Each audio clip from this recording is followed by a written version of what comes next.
Welcome back to another stellar episode of Down in the Den. It's your host, Mars, aka Marlon Beardo, the Bearded Weirdo, the stellar Rosa Casanova, and the curator of culture. And we are back once again with another talented, amazing artist like we do. We're batting 1,000. So I want everyone at home and everyone listening on the audio version to give a warm Down in the Den welcome to the amazing Rosita. Rosita, welcome to the Den. How are you doing this afternoon? I'm good. I'm so glad to be here. It's a pleasure to have you. I have been feasting on your music as of late. I always like to do my homework before we have an artist. Amazing, amazing, amazing work. So I am very happy to have you here today. Thank you. Absolutely. So we begin every episode the same way. I am a huge comic book fan. There was two things that I grew up that meant more to me than anything: music and comic books. One thing that I noticed, all superheroes and all artists have an origin story. They always have something that triggered them, something that turned them into the artist they are. So what's the moment for you where you first realized that music was more than just a hobby and it was your calling? So I always was into music, but at one point, my mom was a single mom. I grew up in Inglewood, mostly Inglewood, California, to be exact. Our TV went out. We had one TV, and it went out. So my mom couldn't afford to replace it, so we just started listening to radio. And then that was kind of like my first time listening to rap, R&B. I had been raised on gospel music, so I was like, what is this? This. So it was Power 106. That's the LA hip hop station. And I learned every song. I got to the point where I would write my own raps. Like I would turn up the beat loud and I would like rap it over what they had to say. And I would go to the library and print out the lyrics. But what took it to the next level in high school, Mr. Conrad Hutchinson, Inglewood High School band director, I had to take an elective. And I got into music. Well, the principal, she suggested that I get into music. And so I went in the classroom and just, he had these videos of his father, who was the band director of Grambling State University. And we watched those videos and just seeing like, and I kind of looked at him in the corner and just seeing like his face light up. And I was like, okay, yeah. And I would look forward to going to band camp every summer after that. Like I just fell in love with like the art of music and just making it, creating it, writing it down, reading it. It just like took me to the next level. I love that. I love that. And shout out to all the music teachers. I had a music teacher in third grade who told me I had piano hands. I don't know what that means. Long fingers. I have them too. Yeah. You have piano hands. You should play the piano. And I was like, I don't know what that means, but about the Miss Joe, she had me in all until my voice changed. I actually had a pretty angelic singing voice, and then puberty hit, and I was like, like Kermit the Frog. You were a counter tenor. Okay, yeah. Music is over for me as far as singing, but I still make it on the side. So for the Den audience who may not know, can you break down who Rosita is in 3 words? Give us 3 words that breaks it down or a description of you. Quirky. I'm quirky. Spontaneous. And intelligent. There we go. I love that. I love that. Absolutely. Now, what for me, there was one man who just like changed my life when it comes to music. I'm considerably older than you, but for me, it was Michael Jackson. Went amongst millions of other people. But the first time I saw Thriller, besides being horrified and scared of the music video, I was like holding my eyes but tapping my feet at the same time because I was scared, but it was just amazing to me. What was the artist for you that just listened to you and it rocked your world and just totally changed your life when it comes to music? For me, it was Christina Aguilera. Shout out the genie in the bottle, Christina. Yeah, man, me and my friend in middle school, we thought we were her. Okay. We would go and get like her album. We would sing the lyrics. We would do the talent show every year. I'm pretty sure we was in nobody's key, but we would we like that right there changed the game. Like her voice is just so powerful. You could have 100 people in a room. And Christina Aguilera, you're gonna know she's there. Absolutely. Absolutely. There was some team Brittany, some Christina. I was team Christina all the way because she could really, really blow when it comes to the vocals. So I respect that 100%. You radiate style, you radiate individuality. How does the fashion or image play a role in your artistic identity? Because I feel today you have to be the full package. You can sing, but you got to have the look, you got to have the style, and you're stylish. You mentioned quirky. How important is that, really, to your artistic identity? So I've always been to fashion. I used to be a hair model. I used to be like the little girls on the on the boxes and What's the billboards. new, I've done what's the new so. model? Yes, I've done fashion and everything. So I've been in the fashion world for a while. But as I gotten and come to into myself, I guess you can call it, my style has changed. So I wouldn't say it really changed. It just kind of developed because I was thinking for a while that every girl, every woman had to be sexy, had to look sexy. And I was so uncomfortable in the clothing. Like the bodycon, like I'm always constantly pulling it down. It's coming back up. It's too tight. My arm hurts. My leg, these heels hurt. And then somebody told me one day, they were like, sweetie, you're quirky. And when I say I went home and slid down the wall crying, because to me that was the worst thing in the world. Like I took so much time and effort to look sexy, and here you are saying I was quirky. But then I thought about it. I looked in my closet and I looked at most of my clothes. Bright colors, crazy patterns, sequins. Yeah, and I was like, you know what? If I'm gonna be quirky, that's just gonna be what it is. And I learned a way to merge quirky with fashion, like high fashion, and I've been good ever since. Like every time I go out, like people, I could just be throwing on something from my closet. Like I went somewhere yesterday, 5 minute outfit. I had on a robe with some pajama pants, and it was crazy colors because it was a company that's made in Brazil. So they had the crazy bright colors. Like it was a Juneteenth event I went to, and everybody was stopping. Oh, can I take a picture? Oh my god, I love that. I'm like, this literally took me 5 minutes. I wanted a red shirt, couldn't find a red shirt. Grabbed a purple shirt, threw it on. So it's like when you're doing your natural style, Yes. everything's gonna flow. You ain't even gotta try no more. Absolutely. Yeah, I tell people there's a difference between fashion and style. Fashion changes, it goes in and out. Style is universal, and that's uniquely to you. And I tell people, a lot of people, there is no universal sexy. Um, Men love the quirky women. If you ask every man what's their favorite crush, it's gonna be like, if it's my generation, it's gonna be like Topanga or Punky Brewster or something like that. And they were quirky. They were the quirky girls. There's no universal sexy. So I love that you give that for young ladies, that you don't have to be the BBL queen. You can be you and still, you know, be somebody's dream girl. So I love that. I love that. Now, how do you stay grounded? Because in this industry, it can be super overwhelming. We've been doing this for 6 years, talking to, at this point, hundreds and hundreds of different artists from different genres. And I always ask, how do you stay grounded? Because it can be a very especially the music industry, can be very overwhelming at times. What is your grounding source?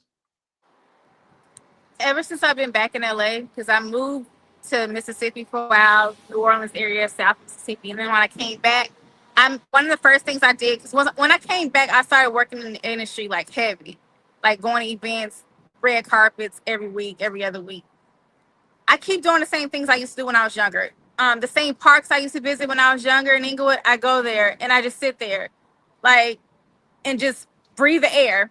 I still have the same hairstylist out in Inglewood. I still go and get the same plates. They still like I walk through the door. Oh, we got your two piece coming up. They know me, and I know, and that just makes me feel like myself because sometimes like you can get to the point where you look in the mirror and you're like, okay, is this me? Like life could change fast. When industry comes through, it's fast. Yeah, And sometimes like you got to make sure that you're still keeping true to yourself and doing things that make you happy and things that you're used to doing, seeing faces that you're used to seeing.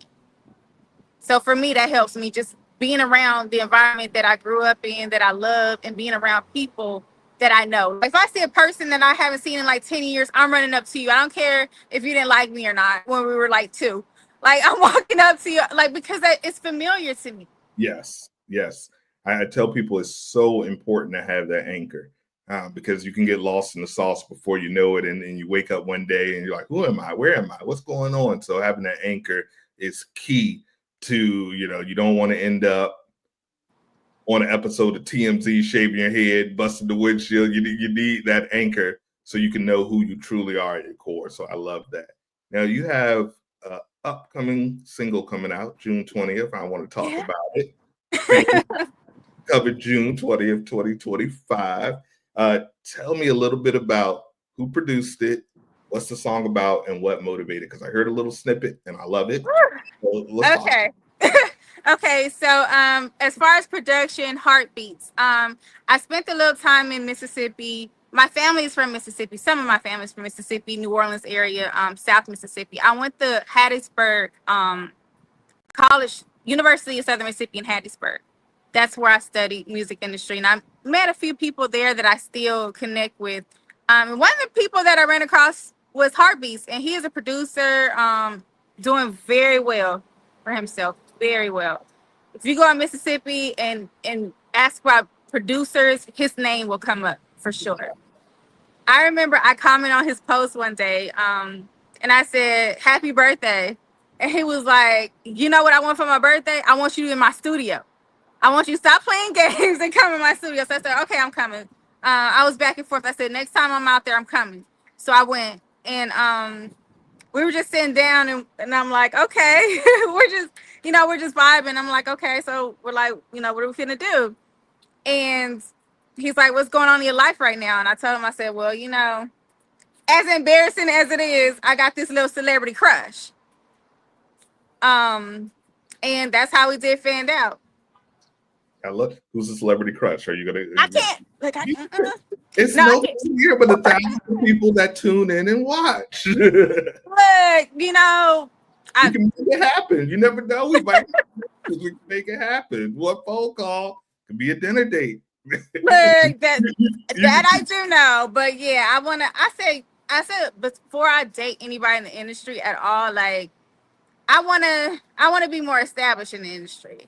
I Because feel I you. don't want nobody to ever say like, "Oh, she's only here because of me." No, I'm here because of me. And So because of you, absolutely. Your talent, mhm. absolutely. I love that. I love that. So June 20th, 2025 drops on all platforms. I want everybody to make sure they stream that, however you consume music, get that. Because like I said, I heard a snippet, and from what I heard, dope, dope. Now you have a pretty amazing catalog thus far. Very, very fresh, very unique. It's hard for me sometimes when I'm listening to an artist. I was like, okay, I hear this person, I hear this, and I hear that, and sometimes I'm like, no, this is 100% unique, and you definitely fall in that category. And you've had some amazing collaborations. Who is the artist that you've worked with so far that you say, you know what, I can't wait to do that again? It was just so fun and just so natural because I feel those organic connections are the ones where you're like, you know what, this is something I can build on. Is there any artists that you've collaborated with so far that you just felt that musical spark, that musical connection? Yeah, so I love working with other artists with Mississippi roots. I don't Okay, know what it is, but like I just love it. Akeem Ali I love Akeem Ali. and Dopest Perk, lyric. Purp. We did that song together. I put on my vision board that I wanted to work with Akeem early last year, and a few months later, I had to work. I had to take a work trip, so I work in disaster relief. So sometimes I'm gone for 2, 3 months at a time when I'm Right. working.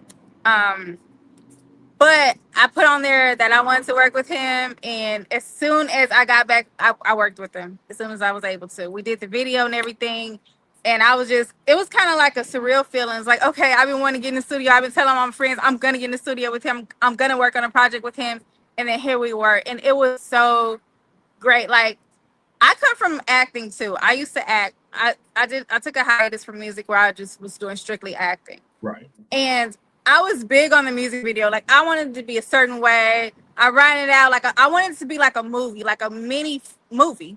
Yeah. That was my thing. And so I sent it to him. I'm like, oh my God, he's gonna think I'm crazy. But no, when he was on set, he tried his best to make sure it was exactly how I envisioned it.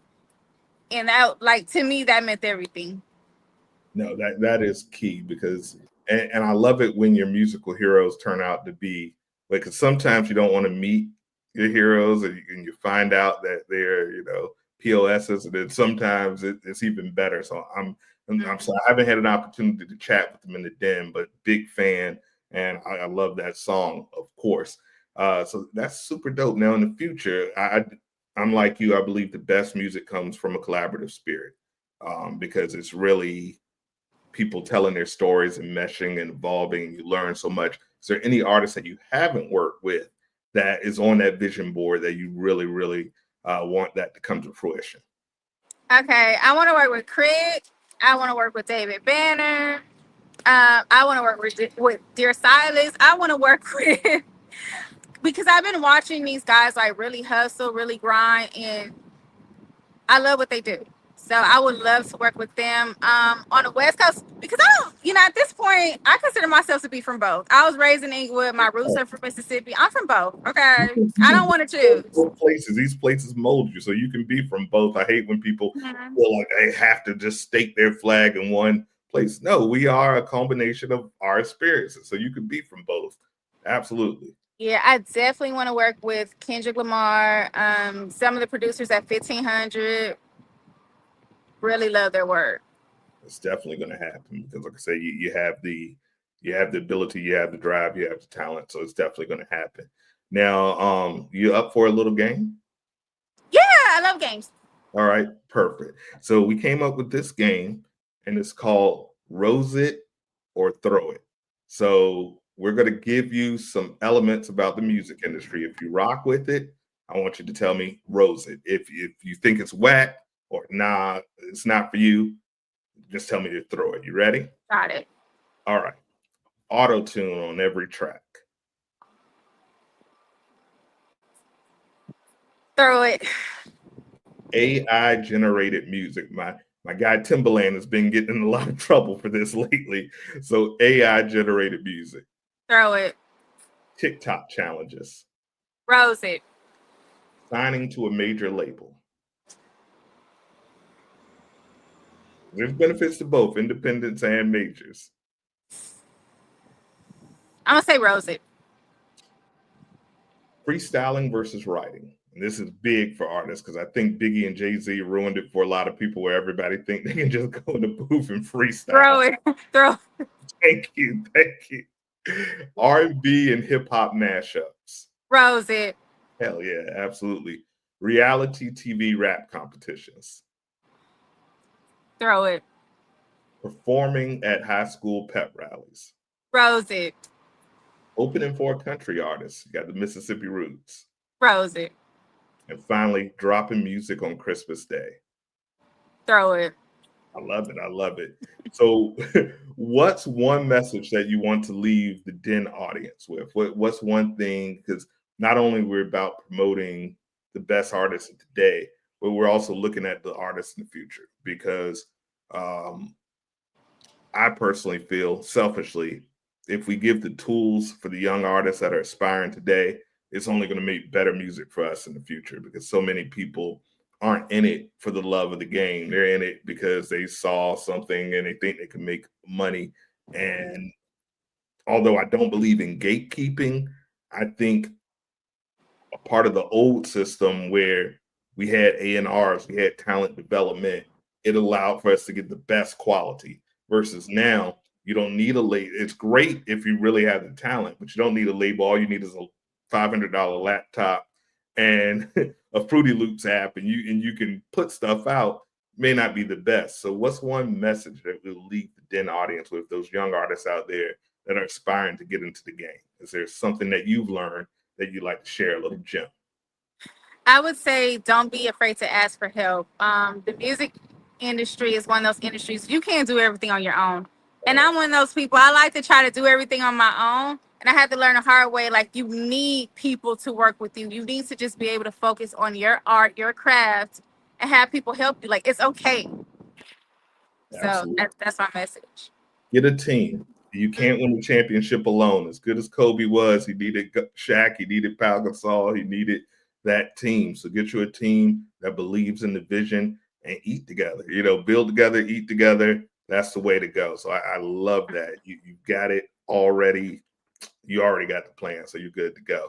Now I want everybody to be able to find you, follow you on social media. So let the people know exactly where they can find you and where they can find your art.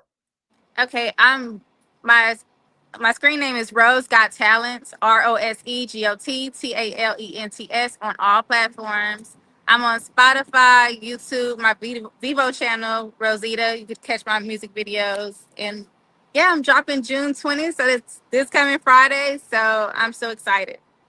Absolutely. Once again, Fanned Out coming out June 20th. Go on her Instagram. Please give her a follow. Check out all of the music. I've been doing my homework all week.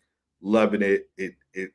It's fantastic. So, like I said, I think it's nothing but the stars for you. By the time this next year, I expect you to be walking the Grammy red carpet. That's how good it is. And I mean that with the utmost sincerity. So, Rosita, it's been a pleasure. I want I want to just thank you for joining us today. I want to tell you to keep on doing it because you're killing it, game. I love it. I love the sound. I love the music. Keep evolving. Keep creating. And any shout outs or anyone you just want to send some love to, because that's what we're all about here. All artists in general, just out there hustling, grinding. I just want to say thank you to Perp PURP. He's been really just helping me over the last few years. We're just grinding it out. Keep grinding, Jack. I love that. I love that. Well, Rosita, it's been a pleasure. We have to do this again. I can't wait for everybody to check out the new single, June 20th. Once again, June 20th, 620. Please make sure that you check that out. Please follow right there on Instagram. And guys, thank you so much for tuning in for another episode of Down in the Den, where we're bringing you the best talent in the game. We end this episode like we end every single episode. It's all about peace, love, unity, and respect. Deuces. Thanks for tuning Thank in. you. Thank you. All right. Perfect.